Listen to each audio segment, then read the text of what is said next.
जय श्रीराम. श्रीराम समर्थ.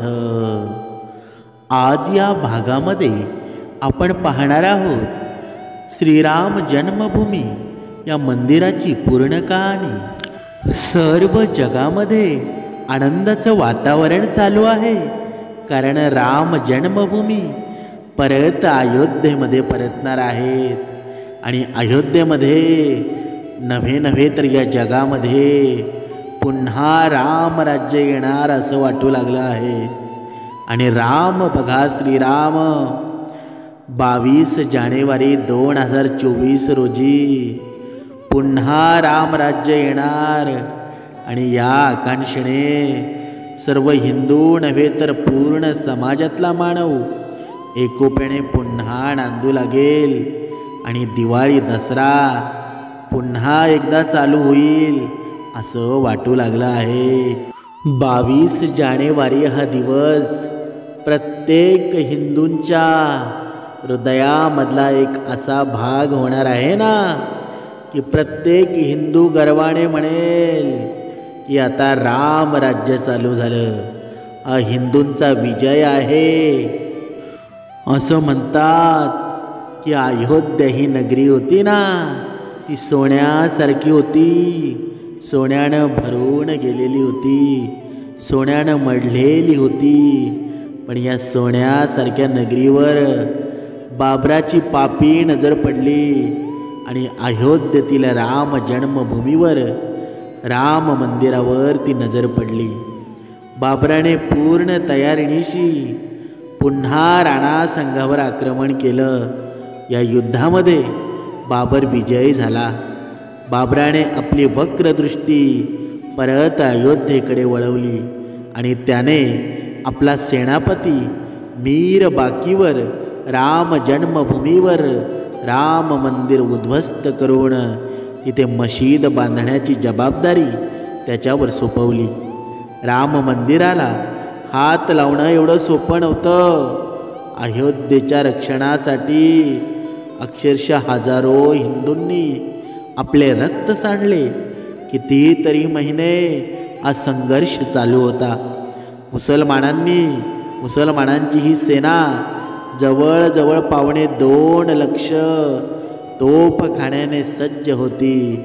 इतिहासकारांनी सुद्धा नोंद केली आहे की एकूण सुमारे 1,71,000 हिंदू वीरांनी बलिदान केले. आणि अखेर 23 मार्च 1528 मीर बाकीने अयोध्येतील राम मंदिर उद्ध्वस्त केले. हिंदू थोडेच गप्प बसणार होते का? आपल्यातील पूर्वीच्याच चैतन्याने उसळून हिंदूंनी परत एकदा लढा उभा केला. या लढ्याचे नेतृत्व सेनेती गावचे थोर रामभक्त पंडित देवीदीन पांडे यांच्याकडे आले. आणि पांडेजींनी 70,000 फौज उभी केली. खुद्द बाबरानेच लिहून ठेवले आहे की एकट्या देवीदीनने 700 मुस्लिम योद्धे मारले होते. 5 दिवस तुंबळ युद्ध झालं. अखेर देवीदीन पांडेजींना बंदुकीची गोळी घालून ठार मारले गेले. त्यानंतर हैसवर रियासतीची राणी जयराजकुमारी हिने तिने 1000 वीरांगणांची एक फलटण उभी केली. राणीने सुमारे 10 मोठ्या चढाया केल्या. अखेरच्या हल्ल्यात राणी रणांगणामध्ये मरण पावली. नंतर आला हिंदू संस्कृतीचा मोठा शत्रू औरंगजेबाने सय्यद हसन अलीच्या नेतृत्वाखाली बाबरी मशिदीच्या रक्षणासाठी 50,000 फौज पाठवली. आणि बाबा वैष्णवदास पंजाबातील रणझुंजार गुरु गोविंद सिंग यांना मदतीसाठी निरोप धाडला. ते तडक अयोध्येला आले आणि दोघांनी व्यूहरचना केली आणि मोगली सेनेची लांडगे तोड करून टाकली. संतापलेला औरंगजेब स्वतः विशाल सैन्य घेऊन अयोध्येवर चालवून आला. सततच्या लढ्यांनी हिंदू भरपूर थकले होते. शिवाय शाही फौज शस्त्रास्त्रे साधनांनी भक्कम होती. औरंगजेबाने अयोध्येत प्रवेश केला तोच मुळी 10,000 शहीद झालेल्या हिंदूंच्या मृतदेहावरून बाबरांच्या सेनापती मीर बाकीने 2 लढाया करून मंदिर अर्धे मुर्धे पाडून जी काही अर्धवट मशीद बांधली, त्यानंतर खुद्द बाबराच्या काळातच 4 लढाया झाल्या. बघा, हुमायूनच्या काळात, 10 अकबराच्या काळात आणि 20 औरंगजेबाच्या काळात आणि 30 नवाब सहादच्या अलीच्या काळात, 5 नवाब नसिरुद्दीनच्या काळात आणि 3 नवाब वाजिदच्या काळात. बघा, 2 अशा 1934 पर्यंत 76 लढाया हिंदू राम जन्मभूमी परत प्राप्त व्हावी म्हणून लढले. त्यात 4 लक्ष हिंदूंचे बलिदान झाले आणि बाबरी घुमटावर भगवा फडकवला. स्वातंत्र्यानंतर पुन्हा राम जन्मभूमी आंदोलनाला सुरुवात झाली आणि 1984 मध्ये राम जन्मभूमी मुक्ती समितीची स्थापना झाली. या आंदोलनाचे नेतृत्व विश्व हिंदू परिषद करत होती.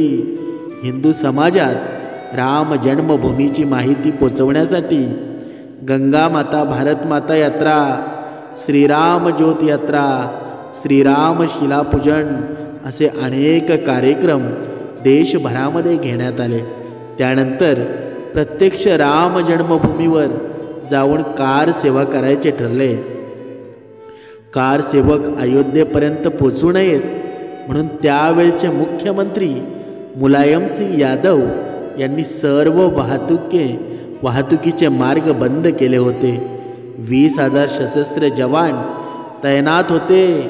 दिनांक 30 ऑक्टोबर 1990 हा दिवस कार सेवेचा निश्चित झाला.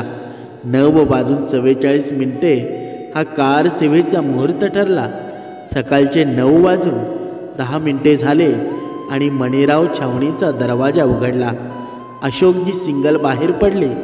बरोबर फक्त 4-5 कारसेवक अशोकजींना रस्त्यात पाहताच गल्ली बोळातून कारसेवक प्रकटला लागले. अगदी फुटलेल्या वारुळातून मुंग्या बाहेर पडाव्यात तसे अयोध्येचे गल्ली बोल आता कारसेवकांनी भरवून गेले. एवढ्यात हनुमान गढीजवळ पुढे असलेल्या राखीव पोलिसांच्या एका बसचा ताबा धरमदास पहेलवान नावाच्या साधूने घेतला. अनेक कारसेवकांना घेऊन ती बस अक्षरशः पोलिसांनी रचलेले अडथळे तोडीत चालली होती. मार्गातील अडथळे तुटल्यामुळं अक्षरशः हजारो कारसेवक तिच्या मागे पळू लागले. जन्मभूमीचा परिसर कारसेवकांनी अक्षरशः भरवून गेला. कित्येक कारसेवक वानरासारखे घुमटावर चढले. जय श्रीरामांच्या घोषणांनी असमंत दणाणून गेला. राम लल्ला हम आए है, मंदिर यही बनाएंगे. बघा, या ललकाऱ्या उमटत होत्या. शरयू लाल झाली.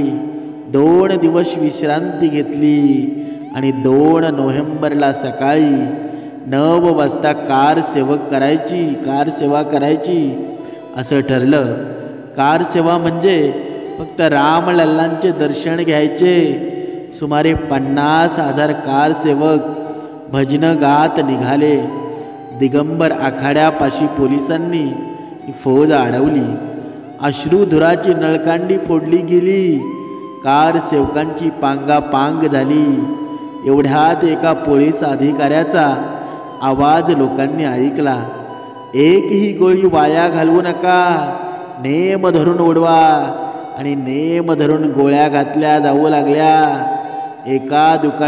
एका दुकानातून शरद कोठारीला चक्क खेचून बाहेर काढले आणि त्याच्या मस्तकात गोळी घातली गेली. त्याला वाचवण्यासाठी त्याचा भाऊ रामकुमार आडवा आला तर त्यालाही गोळ्यांनी ठार मारण्यात आले. विशीतील 2 कोठारी बंधू जय श्रीराम म्हणून हुतात्मा झाली. गोळीबारात जखमी झालेल्या अनेकांना ते मेले आहेत का जखमी आहेत हे न पाहताच पुलावरून शरयू नदीत फेकून देण्यात आले. त्या दिवशी संध्याकाळी मात्र बघा या गोळीबारामध्ये फक्त 10 कार सेवक मेले असे या सरकारने बातमी दिली. बाबरी झाली भुईसपाट आणि दिनांक 6 डिसेंबर 1992ला पुन्हा कार सेवा करायचे ठरले. संयोजकांचा असा सक्त आदेश होता, कार सेवा म्हणजे चबुतऱ्यावर शरयूच्या काठची एक एक मूठ माती आणून टाकणे, बस एवढंच आहे. सकाळी 11:45 काही कार सेवक वादग्रस्त वास्तूसमोर घोषणा देऊ लागले. मिट्टी नहीं खिसकाएंगे, ढाचा तोड कर जाएंगे. याच गडबडीत एका साधूने वाचवलेल्या शंखाच्या आवाजाने शांत परंतु उत्कंठापूर्ण वातावरणाच्या चिरफळ्या उडवल्या. वास्तूच्या मागील बाजूने 101 कार सेवक आत घुसले. एवढे होत असताना समोरून आजूबाजूने सुद्धा कार सेवक वादग्रस्त वास्तूत घुसत होते. एका मागोमाग एक असे अनेक कार सेवक 3ही घुमटावर चढले. काही कार सेवकांनी कुदळी, फावडी, पहारी अशी तोडकामांची हत्यारं आधीच दडवून ठेवली होती, तीही बाहेर काढली. सर्वात प्रथम तो चढला. त्याने आपल्या शर्टात लपवून ठेवलेला ओम लिहिलेला भगवा आज घुमटावर फडकवला. आता बेभान होऊन कार सेवक बांधकाम तोडू लागले. दुपारी 2:45 अचानक मोठा आवाज झाला. धुराळ्यांचा प्रचंड लोट आकाशाला भिडला. सगळ्यांनी उत्सुकतेने तिकडे बघितलं. उजवीकडील घुमट कोसळला होता. एक धक्का और 2 बाबरी मशीद तोड दो या नाऱ्यांनी असमंत दणाणून निघाले. 3:45 डावीकडचा घुमटही अचानक कोसळला आणि 4:45 शेवटचा धक्का बसला. धरणी कंपासारखा आवाज झाला. कित्येक फूट उंच हवेत धुराळा उडाला. सियावर रामचंद्र की जय, श्री राम राम लला हम आये है, मंदिर वही बनाएंगे अशा घोषणांनी असमंत दुमदुमलं. कारण मुख्य घुमटही जमीनदोस्त झाला होता आणि 464 वर्षांची ती कलंकित वास्तू जमीनदोस्त झाली होती. बाबरी ढाचाच्या मधल्या घुमठाखालील भाग किंवा मंदिराचा गाभारा होता. तेथील ढिगारे हलवून सपाटीकरणाचं काम त्याच रात्री तातडीनं हाती घेण्यात आलं.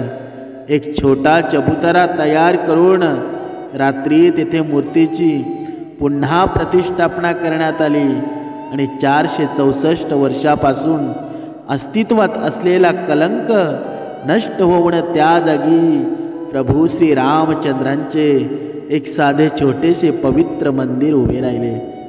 राष्ट्रपुरुष प्रभू श्री रामचंद्रजी आपल्या राष्ट्र मंदिरात स्थानापन्न झाले होते.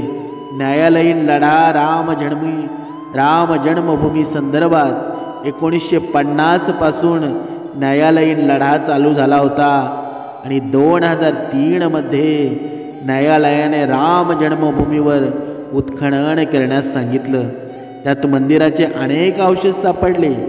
अखेर 9 नोव्हेंबर 2019 सर्वोच्च न्यायालयाने अंतिम निर्णय दिला आणि त्याच राम जन्मभूमीवर मंदिर बांधण्यास अनुमती दिली. त्यासाठी भारत सरकारला एका ट्रस्ट तयार करून त्यांच्या ताब्यात राम जन्मभूमीची जमीन सोपवण्यात आली.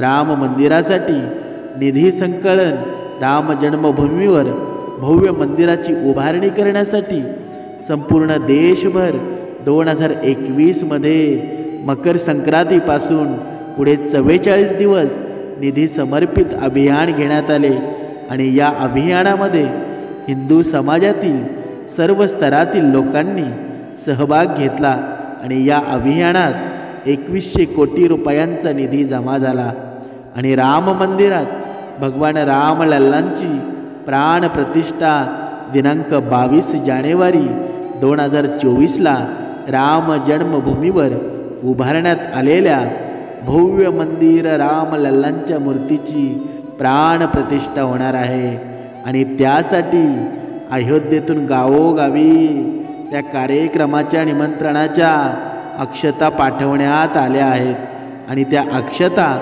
प्रत्येक हिंदूंच्या घरापर्यंत पोचल्या जाणार आहेत आणि हिंदूंनी आपल्या घराजवळील मंदिरात जाऊन पडद्यावर दाखवण्यात येणारा अयोध्येतील कार्यक्रम पाहायला पाहिजे.